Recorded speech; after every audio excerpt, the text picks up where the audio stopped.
Extendido sobre un paisaje impresionante, tendido sobre el Abra que marca el límite entre las provincias de Mayabeque y Matanzas, se encuentra el más alto de los puentes de Cuba, símbolo permanente del alto nivel de la ingeniería cubana y una de sus 7 maravillas constructivas.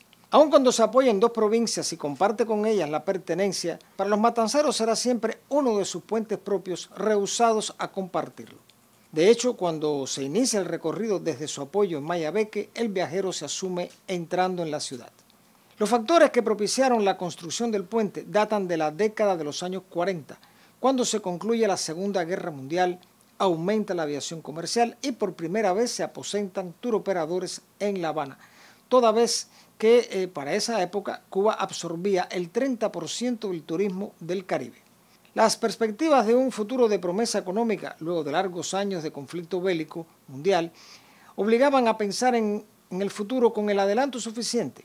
El puente vendría a ser parte del proyecto de la Vía Blanca, iniciado en 1946, luego de un estudio detallado sobre todo por la explotación paisajística y cercanía a la costa. El puente debía acomodarse a 2 principios, estética y utilidad.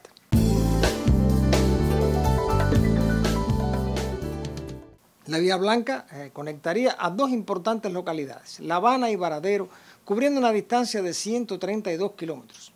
En el tramo hasta Matanzas se concibió con 4 vías o carrileras de circulación y 2 entre esta ciudad y el balneario. El kilómetro 0 en la capital está situado en la plaza de Agua Dulce.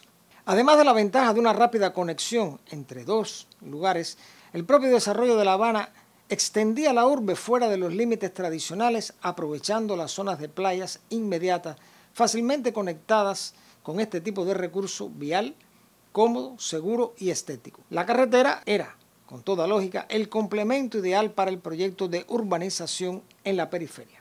Todo cuanto compete a la información sobre el puente de Vacunayagua está recogido en el documentado libro del ingeniero de las Cuevas, a propósito de las 7 maravillas de la ingeniería cubana. Los proyectistas de la obra encontraron en la profunda garganta del río Vacunayagua un obstáculo no despreciable. Podía obviarse desviando la ruta varios kilómetros al norte, separándola del trazado original. No obstante, la indudable espectacularidad del paisaje en ambas direcciones, hacia el mar y hacia el valle, daría a la obra un valor agregado sustancial, de modo que el proyecto avanzó confiado a la firma Sáenz, Cancio y Martí. El proyectista principal fue Luis Sánchez Duplés.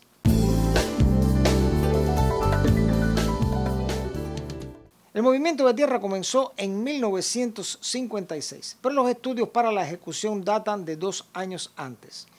La escritura pública se firmó el 19 de junio de 1956, adjudicada a la empresa ingeniera del Golfo Sociedad Anónima. Se comenzó inyectando el mortero en la agrietada piedra caliza. El cimentado de las torres, tipo pretensado, en el arco central, se hizo directamente en la roca. Las pilas se fundieron por el sistema de moldes deslizantes y las vigas tenían un peso de 47 toneladas, las cuales se comenzaron a fundir en 1957. Se proyectaron pórticos a 2 columnas, excepto en las 3 centrales, apoyadas sobre 2 arcos poligonales unidos por vigas transversales. No tuvo falsa obra, fue totalmente prefabricado. El presupuesto del puente se estimó en 1.602.920 pesos con 59 centavos para ejecutarse en el plazo de 900 días hábiles. El 17 de diciembre de 1958, a escasos días de la caída del gobierno de Fulgencio Batista, se aprobó un incremento de 295.333 pesos y 44 centavos. Llama poderosamente la atención que una obra de semejante magnitud y complejidad constructiva pudiera ser ejecutada con suficiente calidad en un lapso relativamente breve. De ello se desprende la constancia y la profesionalidad tanto de los ingenieros como de los operarios implicados, de una parte, entonces de La Habana, como de Matanzas.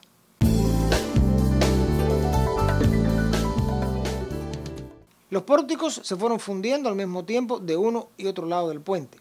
A mediados de octubre de 1958 ya estaban en pie 7 de ellos. Los hechos inminentes de los días finales de ese año, en torno a la Guerra de Liberación, trajeron consigo cierto retardo, pero el 10 de enero de 1959 se reiniciaron los trabajos con la prontitud necesaria, De modo que el 10 de febrero ya se levantaban los semiarcos, prólogo del más importante de los acontecimientos de la construcción y parte más compleja de la obra. El cierre en el centro por medio de un sistema de gatos hidráulicos que debían garantizar el ajuste perfecto. A las 8 ante meridiano del 17 de marzo de 1959 se inició el lanzamiento de los semiarcos guiados por un sistema de cuerdas y poleas, labor que requería de extrema precisión y suficiente lentitud para lograr el acercamiento progresivo en el curso de los 3 días que antecedieron al 20 de marzo, considerado el día crítico de la construcción. De no encajar en la forma prevista, todo el trabajo estaría retrasado o, en el peor de los casos, perdido. En la tarde del día 19, los dos arcos se encontraban enfrentados a tan solo 1 metro.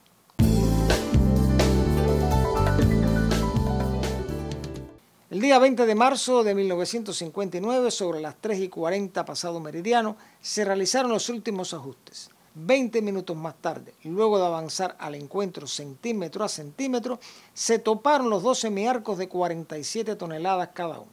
El momento de contacto produjo un estruendo y movimiento del suelo comparable a un pequeño sismo. La obra principal había concluido con éxito, salvando el peligroso e impresionante abismo. Nunca antes la ingeniería cubana había cometido un proyecto tan complejo y retador. El 22 de marzo se comenzó la fundición de los encofrados de los pórticos pequeños situados en la articulación de los semiarcos. Las losas de rodamiento se terminaron de fundir en agosto y se colocaron los pretiles que suman en total 627 metros. Las juntas se rellenaron en septiembre y se tendió el pavimento asfáltico.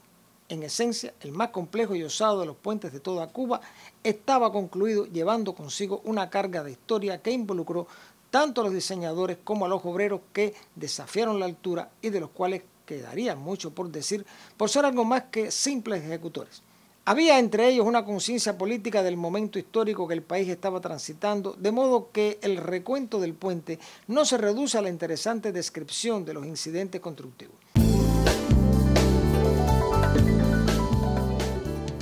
La Vía Blanca es hoy una de las más importantes carreteras cubanas, tanto por su moderno diseño como por su funcionalidad, en la medida que absorbe el gran porciento de la circulación vial desde o hacia la capital. El curso del tiempo ha hecho crecer a su vera nuevos asentamientos urbanos o instalaciones industriales primordiales. El hecho de poseer el más alto de los puentes de Cuba constituye para ella un significativo valor agregado, imposible de obviar ante la majestad del paisaje que se abre de improviso ante el viajero, tanto más si se detiene en su cercano mirador y abarca una visual de más de 20 kilómetros para regalo de los ojos. El puente de Vacunayagua tiene en total 313 metros y 50 centímetros de longitud, de una a otra orilla en cuyos estribos se apoya su losa. La luz entre los pilotes es de 28 metros y 50 centímetros, mientras que la del arco central alcanza los 114 metros. Tiene distribuidas 11 luces con una sección de 16 metros y se alza 110 metros sobre el nivel del río que fluye casi imperceptible en el fondo del Abra. La concepción de la estructura es en tal medida armónica que la monumentalidad se acomoda al paisaje como un complemento perfecto. Diríase que era cuanto faltaba al lugar para dimensionar su belleza. El puente no tuvo una inauguración oficial propiamente dicha. Los acontecimientos de enero de 1959 absorbieron el interés oficial y público. Lo que pudo ser un suceso de relieve nacional, tanto por la importancia como por la magnitud de la obra, quedó pospuesto entre los cambios operados en el país con el triunfo de la Revolución. El 26 de septiembre de 1959, el comandante Fidel Castro cruzó el puente hacia Matanzas en compañía, entre otros, de Celia Sánchez y el doctor Antonio Núñez Jiménez, día que se asume como la fecha inaugural, aunque no tuvo apertura al tránsito hasta 3 de octubre del mismo año. Por decisión de la Unión Nacional de Arquitectos e Ingenieros Civiles de Cuba en Matanzas, cada 26 de septiembre se celebra el Día de los Puentes Matanceros. Matanzas es una ciudad que se ufana de sus puentes, tanto los nuevos o más recientes, como sus centenarios aún en función. Sobre sus espaldas de piedra han llevado generaciones de cubanos en cruce por la ciudad o han servido de enlace entre barrios de la Atenas de Cuba. Ríos y puentes son símbolos de la ciudad, aun cuando por cotidianos el andar rutinario nos prive del disfrute de su encanto. Y no hay dudas que el Bacunayagua es por derecho propio la puerta gentil de los puentes matanceros, ya parte indisoluble de su historia.